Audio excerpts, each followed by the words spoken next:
A voice on the phone sounds exactly like your boss. Same accent, same tone, the same small pause before he says your name. He needs you to transfer money right now. Urgently. Would you catch it before it's too late? In March 2019, the chief executive of a British energy company received a phone call that felt perfectly normal. The caller sounded identical to his German boss, the CEO of the parent firm. The voice was warm, familiar, even slightly impatient. It asked for an urgent transfer of 220,000 euros to a Hungarian supplier. The employee complied within the hour. This wasn't a CEO calling, it was artificial intelligence. It was one of the first major crimes powered by voice cloning technology, and it opened a door that has never fully closed. Today, deepfake voice fraud costs businesses hundreds of millions every year, and the tools to create these fakes are easier to access than ever before. The story begins in early 2019 in the offices of a UK-based energy firm. The company has never been publicly named, but cybersecurity experts confirmed it was a legitimate subsidiary of a larger German corporation. One morning in March, the British CEO picked up his desk phone. On the line was a voice he recognized instantly. The caller spoke in fluent German-accented English. He explained that the company needed to pay a Hungarian supplier immediately to finalize an acquisition. The payment was time-sensitive. The tone was calm but firm. There was no reason to doubt it. The British executive authorized the transfer of 220,000 euros. The money moved from the UK account to a bank in Hungary. Within an hour, it was rerouted again to Mexico, then dispersed across multiple accounts. By the time anyone realized what had happened, the trail had gone cold. The fraudsters called back. They used the same cloned voice to request a second transfer. This time, the British CEO grew suspicious. The voice sounded right, but something about the urgency felt off. He asked a few pointed questions. The caller hesitated. The line went dead. The company contacted its German parent firm. The real CEO had never made those calls. He had no knowledge of any Hungarian supplier or urgent payment. The company immediately notified law enforcement and hired a cybersecurity firm to investigate. What they discovered was chilling. Investigators found that the fraudsters had used AI-powered voice synthesis software. They had likely trained the system using audio of the real CEO, perhaps from earnings calls, conference speeches, or media interviews. The software analyzed pitch, cadence, accent, and speech patterns. It then generated a real-time clone that could speak any script the attackers wanted. Voice cloning works like this. AI learns from audio samples to mimic a person's voice in real time. The criminals didn't stop with one company. Europol later confirmed that this technique had been used in multiple attacks across Europe. In some cases, the fraudsters posed as senior executives. In others, they impersonated lawyers or government officials. The method was the same. Clone the voice, script the urgency, and exploit trust. Law enforcement identified suspects in Israel and the United Arab Emirates. Some arrests were made, but much of the stolen money was never recovered. The case became a landmark in cybersecurity circles, a wake-up call that voice alone could no longer be trusted as proof of identity. The UK energy firm's bank records confirmed the outbound transfer of 220,000 euros on the date in question. The transaction was flagged only after the second call, when the CEO manually halted further payments. Cybersecurity firm Symantec examined the call metadata and confirmed that the voice exhibited characteristics consistent with AI synthesis.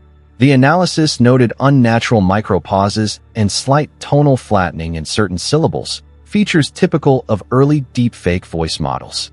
Europol's Cybercrime Center corroborated the findings and linked the case to a broader pattern of voice cloning fraud across the European Union.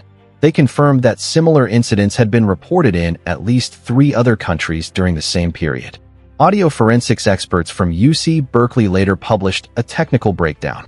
They explained that the software likely used a generative adversarial network, or GAN, to produce the clone.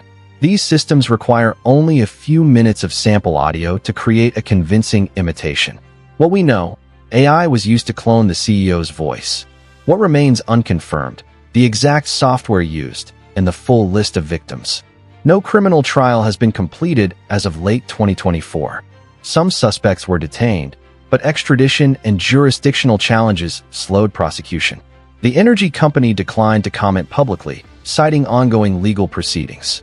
Some cybersecurity professionals initially questioned whether the voice was truly AI-generated or simply a skilled human impersonator. Early deepfake voice technology in 2019 was less advanced than it is today, and a few experts argued that a talented mimic could have achieved similar results. However, forensic analysis and the speed of deployment pointed strongly toward machine learning. There is also debate about how the attackers obtained the CEO's voice samples. Some reports suggest they harvested audio from public earnings calls or conference videos. Others believe the fraudsters may have gained access to internal recordings or voicemails. The company never confirmed which theory was correct. The exact identity of the masterminds remains unclear. While arrests were made in Israel and the UAE, it's unknown whether those individuals were the orchestrators or hired middlemen. Cybercrime networks often operate in layers, making attribution difficult. The €220,000 represented a significant financial blow to the energy firm, but the deeper damage was psychological.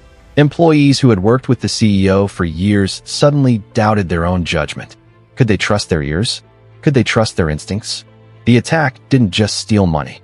It stole confidence. For the British executive who authorized the transfer, the aftermath was painful. He had followed protocol, verified the caller's identity through voice recognition, and acted in good faith. Yet the fraud happened on his watch. The company supported him and acknowledged he was a victim, but the incident left a mark. Trust, once broken, is hard to rebuild. This case rippled outward. Other companies began questioning their own security protocols. Finance teams added new verification steps for wire transfers. Some firms banned phone-based payment authorizations entirely.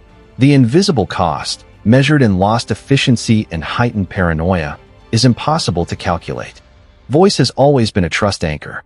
We recognize our family, our friends, our colleagues by sound. Evolution wired us to trust familiar voices. But that wiring is now a vulnerability. AI doesn't care about evolution.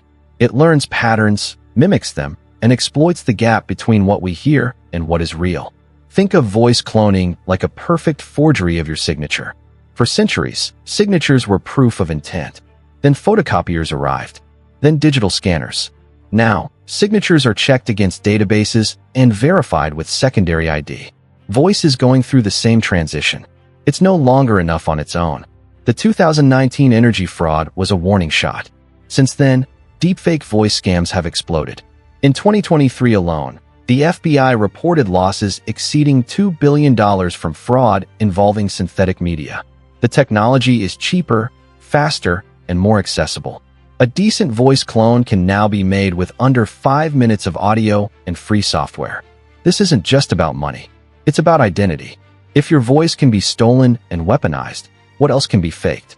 Your face, your writing, your biometric data. The line between real and synthetic is blurring faster than our legal systems can adapt. We're living in a world where seeing and hearing are no longer believing. Here's what we know for certain. In March 2019, criminals used AI to clone a CEO's voice and stole €220,000 from a British energy company. The fraud was confirmed by Europol, forensic analysts, and multiple independent investigators. Some suspects were arrested, but the money was never fully recovered. What we don't know is who exactly orchestrated it, how much audio they had, or how many other victims exist. The case files remain partially sealed. The energy company never went public with its name, and the technology has only gotten better since. Now, the question isn't whether this will happen again. It's how often it's already happening without anyone noticing. What's next? Scenario 1. Regulatory crackdown. Confidence level, medium. Governments worldwide are drafting laws to regulate synthetic media. The EU's AI Act and similar legislation in the US could require watermarking or disclosure for AI-generated voices. Enforcement, however, remains the challenge. Laws are slow. Technology is fast. Scenario 2. Technological countermeasures. Confidence level high. Banks and corporations are deploying real-time voice authentication systems that detect deepfakes. These systems analyze microfeatures invisible to the human ear. Some firms now require video verification for large transfers. The arms race between attackers and defenders will intensify, but defensive tools are improving rapidly. Scenario 3. Normalized vigilance. Confidence level high. Just as we learned to distrust email phishing, we're learning to distrust voice alone. Multi-factor authentication, callback protocols, and code word systems are becoming standard. Trust will shift from "I heard it" to "I verified it." The human brain will adapt, but it will take time and awareness. The criminals behind the 2019 case have likely moved on to new methods. Voice cloning is now one tool among many in the cybercrime toolkit. The energy firm rebuilt its defenses. But somewhere, right now, another phone is ringing. Another voice is asking for money. And someone is deciding whether to trust what they hear. The fake CEO voice didn't just steal money. It stole something harder to replace: the assumption that we can trust our own senses. In a world where anyone's voice can be borrowed, copied, or weaponized, verification is no longer optional. It's survival. If you want to understand how deepfakes are evolving beyond voices, watch The Deepfake Election That Never Happened next. It's a story about synthetic video, political chaos, and the fight to keep reality recognizable. This documentary discusses financial fraud and psychological harm. No graphic or distressing content is included.